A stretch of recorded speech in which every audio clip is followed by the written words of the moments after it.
أعوذ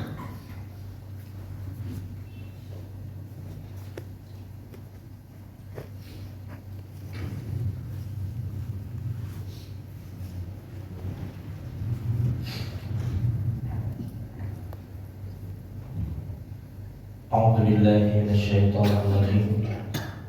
بسم الله الرحمن الرحيم.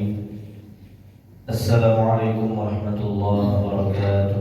عليكم السلام ورحمة الله وبركاته.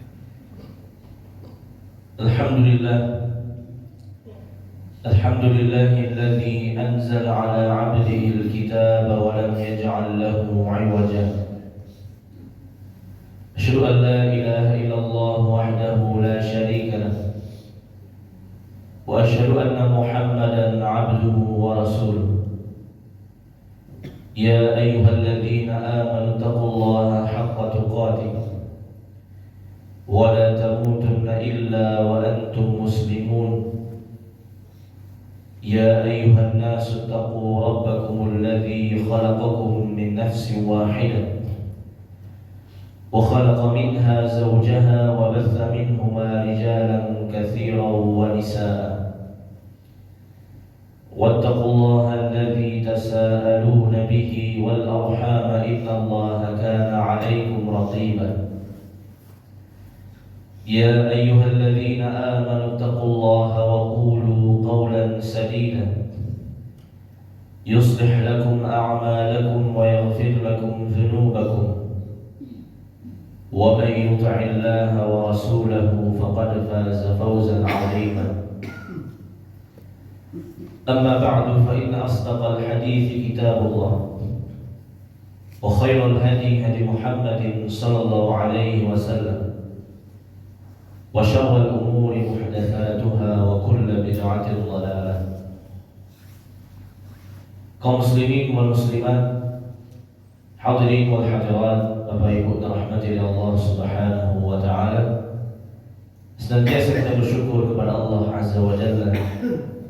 Allah senantiasa memberikan kepada kita berbagai macam nikmat dan karunia. Amin. Sehingga pada subuh ini kita berkumpul di rumah Allah Subhanahu wa taala untuk melaksanakan ibadah dan ketaatan kepadanya, serta menghadiri majelis ilmu, mentadabburi Al-Qur'an Al-Karim. Salawat berangkaikan salam kita mohonkan kepada Allah agar disampaikan kepada Nabi kita Nabi Muhammad sallallahu alaihi wasallam. Allahumma shalli ala Muhammadin wa ala ali Muhammad. Semoga salawat dan salam juga tercurah kepada keluarga beliau, istri-istri beliau, kepada para sahabat dan orang-orang yang mengikuti beliau dengan benar hingga hari kiamat. Bapak Ibu rahmati Allah Subhanahu wa taala. Kembali pada pagi ini kita melanjutkan kajian tafsir Al-Qur'an. Pada sebelumnya pembahasan kita tafsir surah Al-Baqarah ayat 62 sampai 66. Insyaallah taala pada pagi ini kita lanjutkan dengan ayat 67 sampai ayat ke-73. Bapak Ibu rahmati Allah Subhanahu wa taala. Ayat 67 sampai 73 ini meskipun panjang, namun dia itu adalah satu rangkaian terkait dengan satu kisah yang terjadi pada zaman Bani Israel di zaman Nabi Musa alaihissalam. Ayatnya banyak, namun satu sebab turunnya, satu asbabun nuzulnya. Apa kejadiannya? Yaitu kejadian pembunuhan bangsawan Bani Israel di zaman Nabi Musa alaihissalam. Di zaman Nabi Musa alaihissalam pada Bani Israel terdapat seorang laki-laki yang hidup sebatang kara. Istrinya sudah meninggal dan dari pernikahannya dia tidak memiliki seorang anak pun. Namun laki-laki ini orang yang sangat kaya raya, memiliki harta yang sangat banyak. Dan laki-laki ini hidup seorang diri, tidak memiliki kerabat kecuali satu orang, yaitu keponakannya, juga laki-laki. Namun keponakannya ini hidup tidak seperti pamannya. Pamannya seorang yang sangat kaya, sedangkan dia sebagai keponakan hidupnya pas-pasan. Dan dialah satu-satunya pewaris tunggal dari harta pamannya kalau pamannya meninggal, karena tidak ada lagi keluarga bagi laki-laki itu. Istri tidak ada, saudara-saudara, saudari-saudarinya sudah meninggal semuanya. Tinggal satu pewaris hartanya, yaitu si keponakan tersebut. Maka syaitan, yang Allah senantiasa melaknat syaitan tersebut, senantiasa membisikkan kepada si keponakan ini agar bagaimana dia bisa menguasai harta dari pamannya tersebut. Setiap hari syaitan memberikan was-was kepada laki-laki ini bagaimana dia bisa mendapatkan seluruh harta yang dimiliki oleh pamannya, sampai kepada derajat was-was agar si laki-laki ini membunuh pamannya tersebut. Syaitan bahkan mengatakan dalam riwayat-riwayat yang terdapat dalam kitab tafsir, mengatakan, wahai fulan, jangan tunggu pamanmu mati, karena belum tentu siapa yang lebih dulu mati. Kalau dia yang mati duluan, syukurlah, kamu bisa mendapatkan semua hartanya. Tapi kalau kamu yang mati duluan, maka kamu belum sempat menikmati harta-harta peninggalan dari bapak. Itulah setiap hari syaitan terus memberikan bisikan, was-was kepada laki-laki tersebut. Akhirnya laki-laki tersebut terperdaya mengikuti bujukan, rayuan dari syaitan.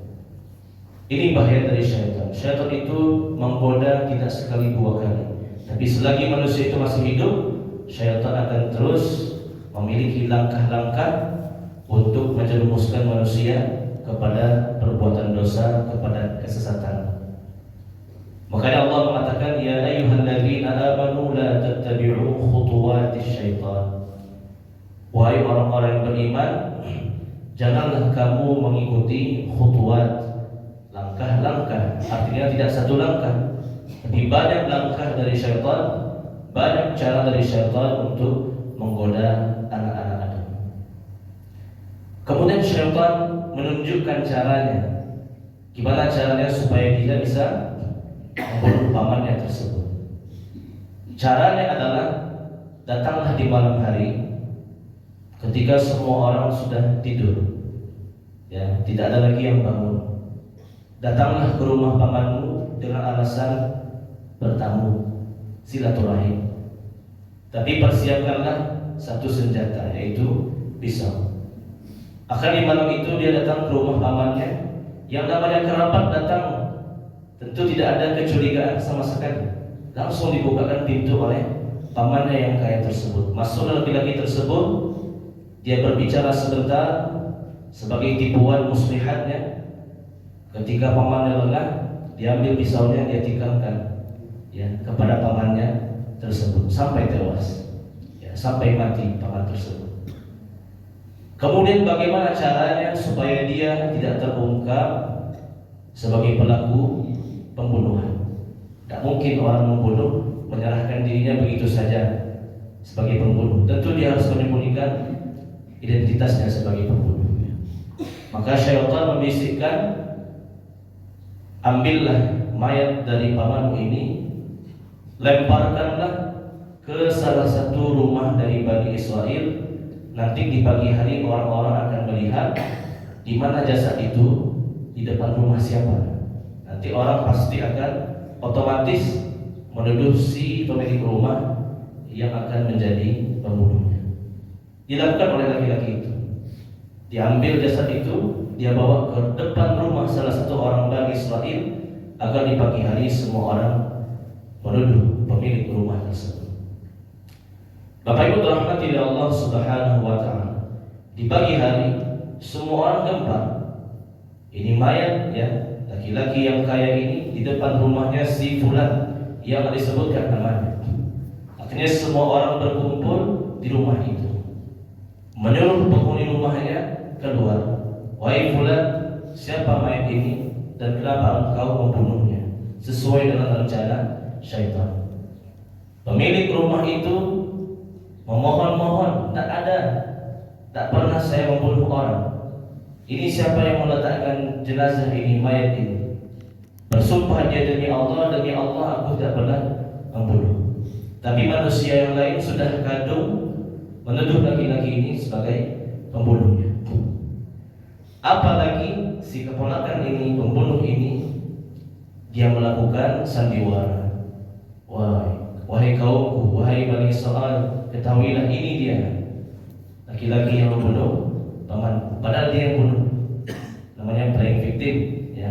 Itu pelaku tapi bertindak seperti korban. Jadi tuduh juga orang ini. Saya tahu nih, ini pemilik rumah ini dulu dia dengki, dia hasad kepada pamanku. Macam-macam alasannya. Akhirnya pemilik rumah ini yang dia tuduh. Namun pertolongan Allah datang.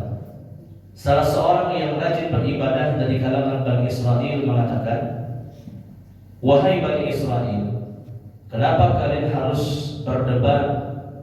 Kenapa kalian harus saling tuduh-menuduh terkait pembunuhan ini? Sedangkan bersama kita ada seorang nabi, ada seorang rasul, yaitu Nabi Musa alaihissalam. Simpel saja, datanglah kita kepada Nabi Musa. Nabi Musa minta petunjuk pada Allah agar Allah bisa memberitahu kepada kita siapa yang sudah membunuh laki-laki. Barulah orang-orang Bani Israel, baiklah kalau seperti itu, mari kita pergi kepada Nabi Musa alaihissalam. Pergi mereka kepada Nabi Musa, menceritakan kejadian tersebut. Akhirnya Nabi Musa berdoa kepada Allah, minta petunjuk kepada Allah agar diungkapkan siapa pelaku sebenarnya dari kejadian pembunuhan ini. Setelah Nabi Musa berdoa, maka Allah memberikan petunjuk. Itulah yang terdapat pada ayat ke-67. A'udzu billahi minasyaitonir rajim. Bismillahirrahmanirrahim. Wa idh qala Musa liqaumihi innallaha ya'murukum an tadhbahu baqarah. Ingatlah ketika Musa berkata kepada kaumnya, sesungguhnya Allah memerintahkan kalian semua untuk menyembelih satu ekor sapi betina. Maksudnya apa? Wahai Bani Israel, kalau kita ingin mengetahui siapa pelaku pembunuhannya, cukup kata Allah, sembelihlah satu ekor sapi betina. Begitu petunjuk dari Allah Subhanahu wa taala. Kemudian maksudnya bagaimana menyembelih sapi betina itu?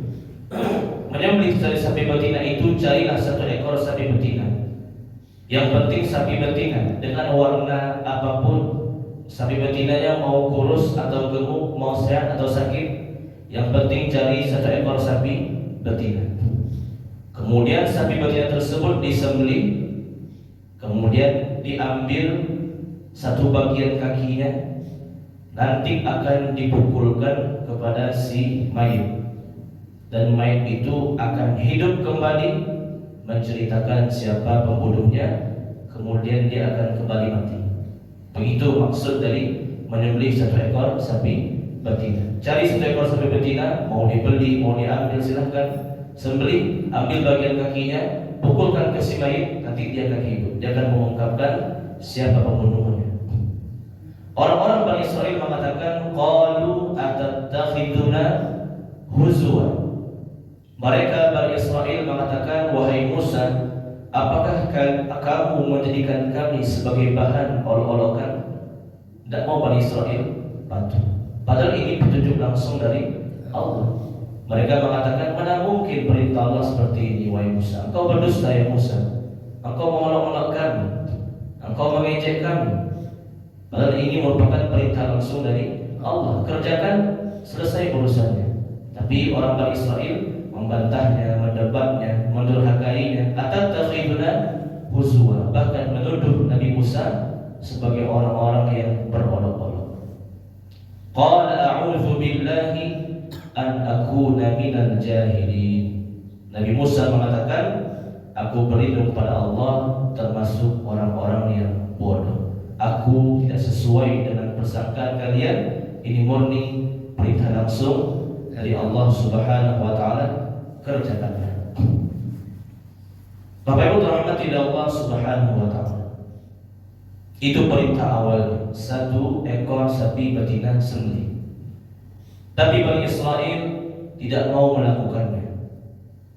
Mereka terus mendebat Nabi Musa alaihissalam. Kemudian mereka mengatakan di ayat ke-68, qalu ud'u lana rabbaka yubayyin lana ma hiya. Wahai Musa, coba tanya lagi kepada Allah, bagaimana spesifiknya sapi betina yang diinginkan oleh Allah? Bagaimana hakikat dari sapi betina tersebut? Kemudian Nabi Musa kembali berdoa pada Allah, minta petunjuk pada Allah, sapi betina yang mana yang diinginkan oleh Allah. Kemudian Allah berikan petunjuk. Nabi Musa sampaikan kepada kaumnya, qala innahu yaqulu innaha baqaratun la fariqun wa la bikrun awanun baina dzalika faf'alu ma tu'marun. Nabi Musa mengatakan, wahai kaumku, sesungguhnya Allah berfirman bahwasanya sapi betina itu usianya tidak terlalu tua, tidak terlalu muda, usia yang pertengahan. Kerjakanlah apa yang telah diperintahkan kepada kalian. Namun tetap Bani Israel tidak mau mengerjakannya. Mereka mendebat kepada Nabi Musa alaihissalam. Mereka mengatakan, qalu ud'u lana rabbaka yubayyin lana ma launuha. Wahai Musa, kami belum faham mana sapi betina yang dimaksud oleh Allah. Coba tanya pada Allah apa warnanya.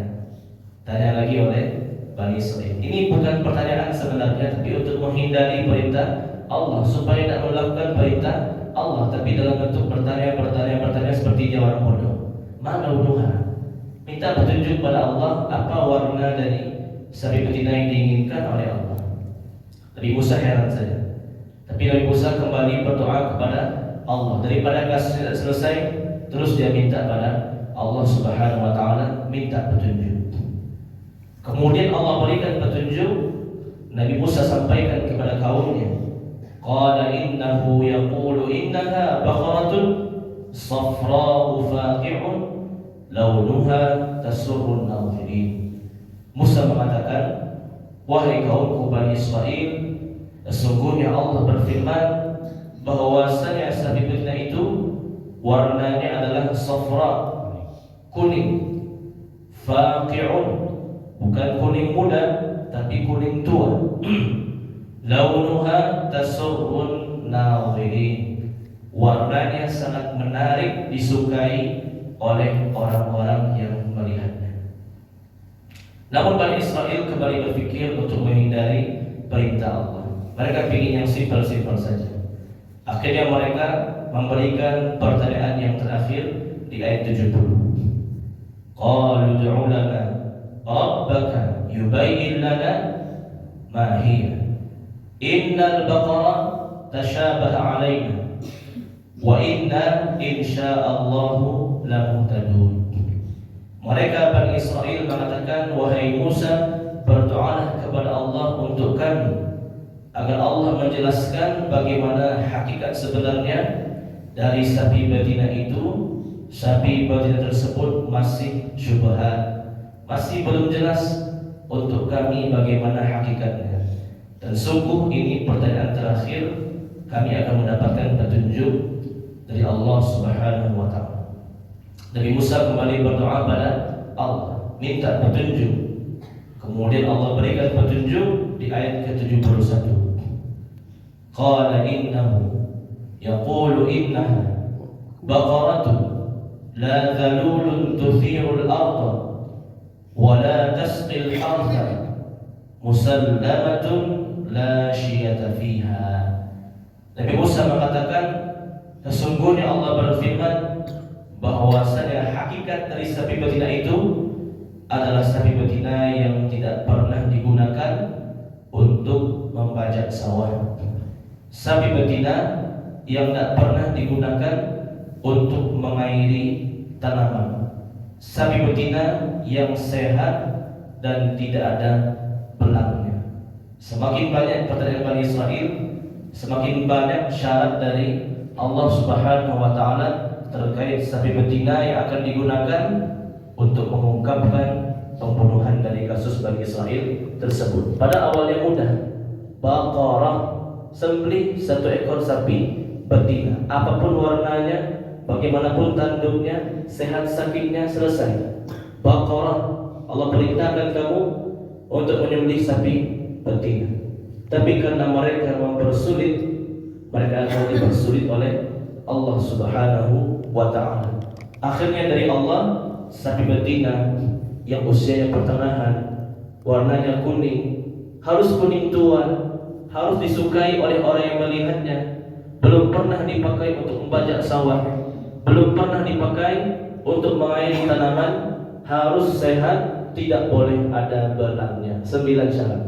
Awal cuma 1, baqarah, sapi betina. Tapi karena mereka ngeyel, banyak alasan dan lain sebagainya, bertambah menjadi 9 syarat. Siapa yang ingkar pada Allah, Allah akan persulit dia. Begitu kaidah dalam Islam. Siapa yang ingin kemudahan dari Allah, taati perintah Allah. Siapa yang ingin disulitkan hidupnya, Allah akan mempersempit hidupnya karena dia ingkar kepada Allah Subhanahu wa Ta'ala. Akhirnya Bani Israel menyerah. Qalul ana ji'ta bil haqq. Wahai Musa, inilah kebenaran yang sebenarnya yang kami inginkan. Sebenarnya mereka udah habis peluangnya. Tidak ada lagi caranya untuk bertanya. Kalau tanya lagi, nanti Allah akan tambah sifat-sifat yang lainnya yang akan semakin mempersulit mereka. Akhirnya mereka menyerah. Al-ana ji'ta bil haqq. Wahai Musa, sekarang kami yakin inilah sapi betina yang diinginkan oleh Allah Subhanahu wa Ta'ala. Fadzabahuha wa ma kadu yaf'alun. Akhirnya mereka menyembelih sapi betina itu dan hampir saja mereka tidak melakukannya. Kenapa hampir saja mereka tidak melakukannya? Karena sulit mencari sapi betina dengan spek yang diinginkan oleh Allah Subhanahu wa Ta'ala. Seandainya baqarah saja, sapi betina saja, mudah mencarinya. Tapi karena dengan 9 syarat tadi, akhirnya mereka berusaha payah mencari siapalah yang punya sapi betina dengan kriteria-kriteria seperti ini. Bahkan mereka mencari sampai berhari-hari di kalangan Bani Israel, siapa yang punya sapi betina dengan 9 syarat yang diberikan oleh Allah Subhanahu wa Ta'ala. Dalam beberapa riwayat disebutkan sampai 3 hari mereka mencarinya. Di hari keempat, akhirnya mereka mendapatkan sapi betina sesuai dengan kriteria Allah Subhanahu wa Ta'ala. Dan sapi betina ini dimiliki oleh salah seorang anak yatim, ya, yang mengasuh ibunya yang sudah tua. Dan anak yatim ini memiliki warisan dari bapaknya berupa sapi yang disebutkan kriterianya oleh Allah Subhanahu wa Ta'ala. Sapi betina yang usianya pertengahan, yang berwarna kuning, kuningnya kuning tua, disukai oleh orang melihatnya, belum pernah digunakan membajak sawah, belum pernah mengairi tanaman, sapinya sehat, gemuk dan tidak ada belangnya. Baru berhasil mereka menemukannya. Namun si anak yatim ini dia cerdik. Ini spek langka. Ini sapi ini pasti tidak ada Bani Israel yang punya, hanya saya yang punya. Akhirnya dia jual mahal. Dia jual mahal kepada orang-orang Bani Israel. Wahai Bani Israel, saya yakin sapi ini tidak ada kalian yang punya. Hanya saya yang punya sapi seperti ini. Saya akan jual kepada kalian dengan harga yang tinggi. Berapa harga sapinya? Dalam beberapa riwayat disebutkan seharga emas seberat kulit sapi itu. Berapa berat kulit sapi itu, bayar dengan emas. Timbanglah kulit sapinya, bayar dengan emas berapa. Bahkan dalam riwayat yang lain disebutkan dibayar dengan emas seberat dari sapi itu. Berapa berat sapinya, bayar dengan emas. Seandainya di awal sapi betina saja mungkin bisa mereka dapatkan dengan gratis atau dengan hibah atau membeli dengan harga yang murah. Tapi karena mereka terus mempersulit diri mereka, mereka dipersulit oleh Allah. Akhirnya mereka semua terpaksa membayar sapi itu dengan harga yang diinginkan oleh anak yatim tersebut. Kalau tidak dengan emas seberat kulitnya atau dengan emas seberat sapi itu. Akhirnya mereka pergi. Mereka sembelih. Setelah disembelih, diambil, dipotong bagian kakinya, kemudian dipukulkan kepada si yang terbunuh itu. Akhirnya dalam izin Allah hidup lagi yang terbunuh itu. Dia ceritakan semua kronologi dari pembunuhan itu, tertujulah kepada satu orang, yaitu keponakannya sendiri. Allah menunjukkan kekuasaannya. Tidak ada satupun yang tersembunyi dari Allah Subhanahu wa taala, Alimul Ghaibi wasyahadah. Allah mengetahui yang gaib, Allah mengetahui yang tampak. Tidak ada lagi yang bisa bersembunyi dari ilmu Allah Subhanahu wa taala. Begitupun Allah menampakkan kekuasaannya, menghidupkan yang mati, mematikan yang hidup. Begitulah kuasa dari Allah Subhanahu wa taala. Faqulna dribuhu bi ba'dihha, kata Allah. Pukulkanlah bagian sapi ini kepada dia, kepada si mayit. Kadzalika yuhyillahu al-mauta wa yuriikum ayatihi la'allakum ta'qilun. Kemudian Allah hidupkan si laki-laki tersebut dari kematiannya, dan Allah menampakkan kebesarannya agar kalian berpikir, mengambil pelajaran dari kisah tersebut. Disebutkanlah, sungguh yang telah membunuhku adalah fulan, yaitu keponakanku sendiri. Dia menginginkan hartaku yang banyak, dia terperdaya dengan syaitan, akhirnya dia mengikuti langkah-langkah syaitan, akhirnya dia membunuhku, kemudian jasadku dilemparkan ke rumah salah seorang Bani Israel yang namanya fulan. Dijelaskan semuanya oleh orang yang dihidupkan oleh Allah Subhanahu wa taala. Setelah selesai, dia kembali mati. Akhirnya pemuda tadi ditangkap oleh Bani Israel, akhirnya dia dikisas, ya, nyawa dibayar nyawa, pembunuh juga dihilangkan nyawanya, ya. Itu berlaku hukum qisas, ya. Wa katabna 'alaihim fiha anna an-nafsa bin-nafsi wal 'ayna bil-'ayn wal anfa bil-anfi wal udhuna bil-udhun was sinna bis-sin wal juruha qisas. Kami tetapkan pada Bani Israel qisas, nyawa dibayar nyawa, mata dibayar mata, telinga dibayar telinga, gigi dibayar dengan gigi. Setiap luka ada qisasnya. Begitu keadilan dalam Islam. Siapa yang membunuh maka dia juga dibunuh. Qisas bukan hanya syariat Nabi Muhammad sallallahu alaihi wasallam, tapi juga sudah berlaku semenjak zamannya Nabi Musa di zaman Bani Israel. Bapak Ibu dirahmati oleh Allah Subhanahu wa taala, kisah yang sangat banyak pelajarannya. Yang pertama adalah syaitan itu tidak pernah bosan, ya, untuk menggoda manusia. Setiap manusia itu ada celahnya untuk digoda oleh syaitan. Mungkin dalam ibadah, mungkin dalam dunia, mungkin dalam harta, mungkin pada wanita dan lain sebagainya. Syaitan akan terus membisikkan keburukan kepada manusia. Selagi manusia itu masih hidup, tidak akan pernah aman dari gangguan syaitan. Senantiasa berlindung pada Allah dari godaan syaitan yang terkutuk. Yang kedua adalah bahayanya fitnah harta. Terkait dengan harta, kata Nabi SAW, anak-anak Adam itu adalah makhluk yang sangat tamak dengan harta. Seandainya anak Adam diberikan satu lembah yang isinya emas semuanya, pasti anak Adam akan minta lembah yang kedua dengan emas juga. Diberikan mereka lembah yang kedua dengan emas, mereka pasti minta lembah yang ketiga. Itu sifat dasar dari manusia. rakus terhadap dunia dan harta. Tidaklah manusia hilang sifat tamaknya dari dunia kecuali ketika mulut mereka telah masuk tanah. Artinya dia sudah meninggal dunia, telah dikuburkan. Yang ketiga adalah jangan sampai kita menuduh seseorang tanpa bukti. Tidak boleh kita menuduh seseorang sampai kita bertabayyun, mencari kejelasan, cross check dari berita-berita yang ada, dan jangan menuduh seorang muslim kecuali dengan bukti yang nyata. Yang keempat, pentingnya mentaati perintah Allah. Apabila Allah telah memberikan perintah, langsung kerjakan. Kalau kita mengingkarinya, maka Allah akan mempersulit kehidupan kita, sesuai dengan yang terjadi pada orang-orang Bani Israel.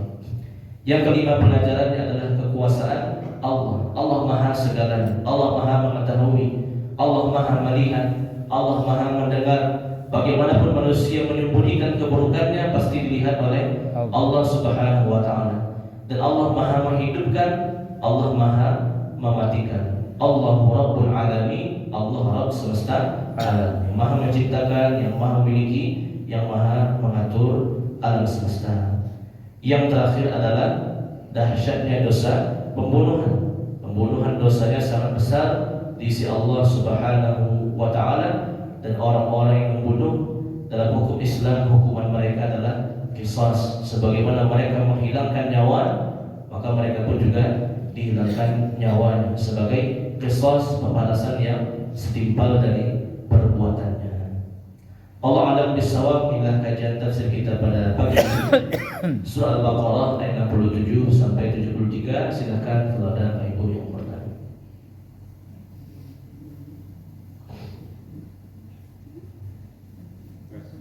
Assalamualaikum Ustaz. Assalamualaikum warahmatullahi wabarakatuh. Jadi godaan setan ini sangat berbahaya Ustaz. Jadi macam mana kita memaintain diri kita supaya jangan tergoda oleh setan? Ya. Baik. Cara kita bisa membentengi diri kita dari godaan syaitan. Yang pertama adalah dengan bertakwa kepada Allah, melaksanakan perintah Allah, menjauhi larangannya. Allah berfirman dalam surah Al-A'raf, "Innal ladzina taqaw idza massahum ta'ifun minasyaitani tadzakkaru." Sesungguhnya orang-orang yang bertakwa ketika mereka digoda oleh syaitan, mereka akan sadar. Artinya mereka tidak tertipu dengan syaitan. Artinya apa? Dengan bertakwa kepada Allah, melaksanakan perintah Allah, menjauhi larangannya, maka insya Allah semakin tinggi ketakwaannya, semakin mudah dia bisa menghindar dari godaan syaitan. Yang kedua adalah dalam memperbanyak berzikir, mengucapkan kalimat-kalimat thayyibah, memperbanyak kalimat tasbih, kalimat tahmid, kalimat tahlil, kalimat takbir, membaca Al-Quran, menghadiri majlis ilmu. Itu semua disebut dengan zikir. Orang yang senantiasa berzikir akan dilindungi oleh Allah Subhanahu wa Ta'ala. Allah berfirman dalam surat Az-Zukhruf, "Wa man ya'shu 'an dzikrir rahman nuqayyid lahu syaitanan fahuwa lahu qarin." Siapa saja yang lalai, tidak mau mengingat Allah, tidak mau berzikir, maka pasti akan ada satu syaitan yang senantiasa bersamanya, yang terus menggodanya. Ya, itu bahaya orang yang tidak berzikir. Akan ada syaitan yang terus mengikutinya, membuntutuinya, yang akan memberikan was-was dan bisikan kepadanya. Yang ketiga adalah senantiasa memperbanyak doa, terutama doa-doa perlindungan. Banyak sekali doa-doa perlindungan. Seperti contohnya, Bismillahirrahmanirrahim, la yadurru ma'asmihi syai'un fil ardi wala fis sama' wa huwas sami'ul 'alim. A'udzu bikalimatillahi tammati min syarri ma khalaq. Keluar rumah baca doanya, Bismillah tawakkaltu 'ala Allah, la haula wala quwata illa billah. Masuk WC baca A'udzu billahi minal khubuthi wal khaba'ith. Artinya doa-doa yang kita panjatkan, terutama doa-doa perlindungan, itu insya Allah juga menjadi benteng bagi kita dari godaan syaitan. Yang keempat adalah banyak beristighfar, ya, karena hati itu akan bersih dengan istighfar. Dan syaitan sangat suka dengan hati yang kotor. Ya, karena kotor-kotor itu tempatnya syaitan. Syaitan itu berkumpul di tempat-tempat yang najis, tempat-tempat yang kotor. Termasuk hati manusia. Kalau dia tak beristighfar, hati itu kata Nabi seperti kertas yang putih. Kalau orang berbuat dosa maka akan tertulis noda-noda hitam pada hatinya, sampai hati itu jadi hitam semuanya, kotor, keras. Syaitan sangat suka dengan hati yang kotor. Bersihkanlah hati kita dengan istighfar. Kata Nabi, orang yang beristighfar maka kotoran-kotoran hatinya akan dihapuskan oleh Allah Subhanahu wa ta'ala. Yang kelima adalah menjauhi bergaul dengan teman-teman yang buruk yang bisa mengajak kepada keburukan. Karena syaitan itu bukan hanya dari jin, tapi syaitan juga ada dari manusia. Alladzi yuwaswisu fi sudurin nas minal jinnati wan nas. Syaitan itu senantiasa membisikkan ke dalam jiwa manusia dari golongan jin dan dari golongan manusia. Ya, itu diantaranya hal-hal yang bisa menghindarkan kita dari godaan syaitan. Allah Akbar. Silakan.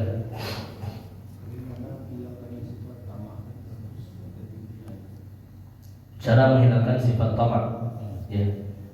Menghilangkan sifat rakus atau tamak, yaitu yang pertama adalah dengan memperbanyak ibadah. Kenapa? Orang yang memperbanyak ibadah maka dia akan memiliki sifat qanaah, sifat menerima apa adanya dari Allah Subhanahu wa ta'ala. Man 'amila shalihan min dzakarin aw untha wa huwa mu'min falanuhyiyannahu hayatan thayyibah.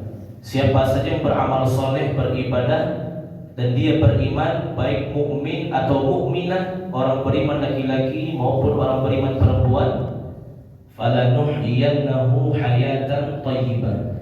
Dengan sebab amal ibadahnya dia akan mendapatkan hayatan thayyibah, kehidupan yang bahagia. Ulama tafsir mengatakan hayatan thayyibah artinya al-qanaah. Kehidupan yang bahagia adalah sifat qanaah. Menerima apa saja yang datang dari Allah Subhanahu wa ta'ala.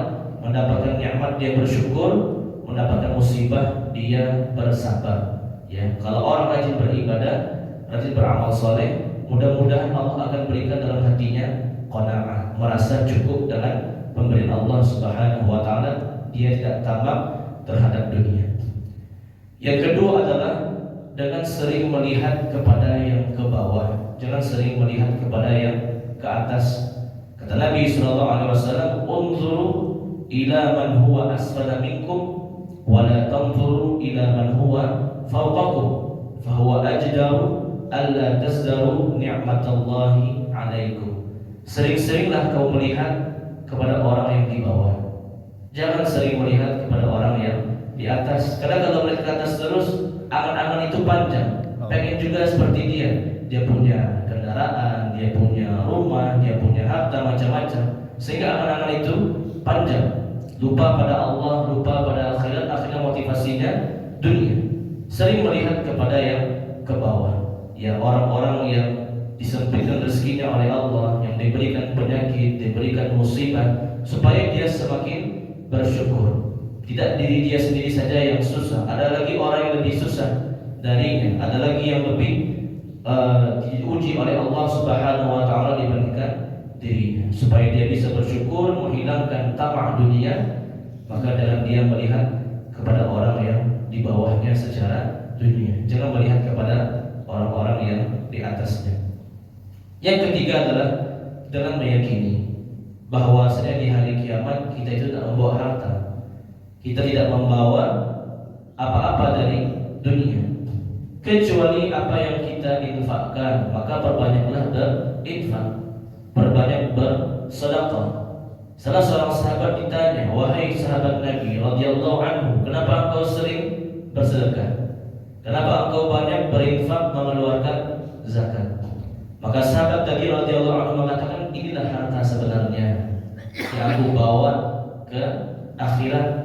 Harta yang dimakan akan menjadi kotoran, harta berupa pakaian akan usang. Cari harta meninggal jadi warisan untuk keluarga. Harta sebenarnya adalah yang diinfakkan, disedekahkan dikeluarkan di jalan Allah Subhanahu wa taala, itulah harta yang sebenarnya.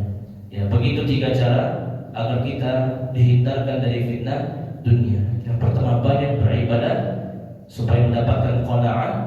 Yang kedua adalah sering melihat kepada yang ke bawah, jangan sering melihat kepada orang yang di atas. Yang ketiga adalah banyak berinfak, banyak bersedekah, karena itulah harta yang sebenarnya yang kita miliki. Ya, Allah a'lam bishawab. Silakan. Waalaikumsalam.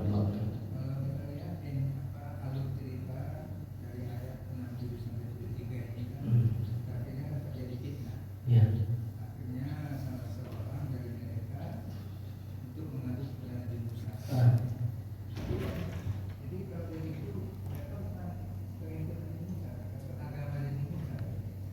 Baik.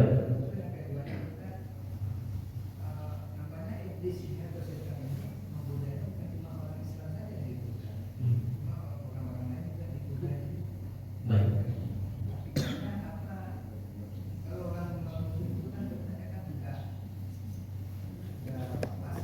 Dengarkan, ya.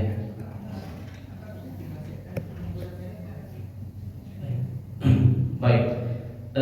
Yang pertama ya terkait dengan pembunuhan tadi. Ya, bagaimana tadi Pak? Ya, fitnah. Pengikut Bani Israel Nabi Musa. Ya, tidak semua Bani Israel yang beriman.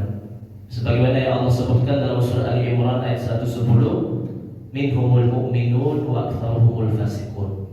Ya, hanya sebagian kecil yang beriman. Sebagian besarnya adalah orang-orang yang fasik, orang-orang yang ingkar. Buktinya ketika Allah berikan perintah banyak alasannya.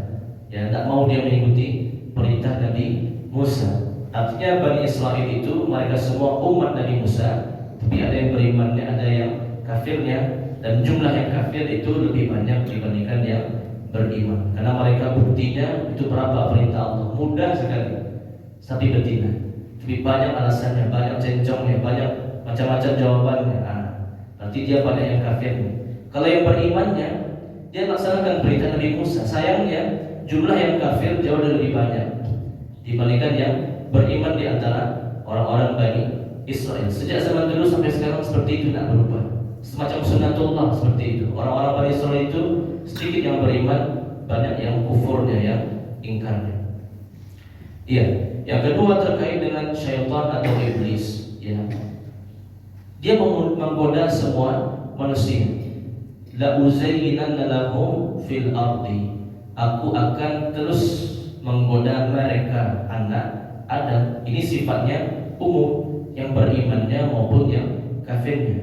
Orang beriman agar dia tersesat dari yang benar, orang yang kafir agar dia terus sesat, tidak mendapatkan nikmat iman. Karena orang kafir itu kan kadang dia juga belajar seputar Islam, belajar sholat. Apalagi di zaman sekarang, ya, keterbukaan informasi, sosial media, YouTube, ya, dan berbagai macam, semuanya sudah ada seputar Islam. Syaitan itu dalam menggoda orang kafir agar mereka tidak tertarik kepada Islam, agar mereka terus kafir sampai meninggal dunia menjadi temannya di neraka. Kalau ke orang beriman agar dia sesat dari keimanannya. Kalau orang kafir agar dia terus sesat sampai dia meninggal dunia. Innama yad'u hizbahu liyakunu min ashabis sa'ir. Tujuannya satu, iblis menggoda manusia agar pengikut-pengikutnya menjadi temannya, sama-sama diazab di neraka. Iblis tak mau diazab sendirian. Dia cari teman-temannya, siapa yang kita sama-sama bisa diazab di neraka. Orang beriman digoda agar tersesat. Orang kafir digoda agar terus tersesat. Sehingga cahaya iman tidak masuk ke dalam hatinya, terus ditutup-tutupi oleh iblis atau syaitan dan pengikut-pengikutnya. Ya, Allah a'lam.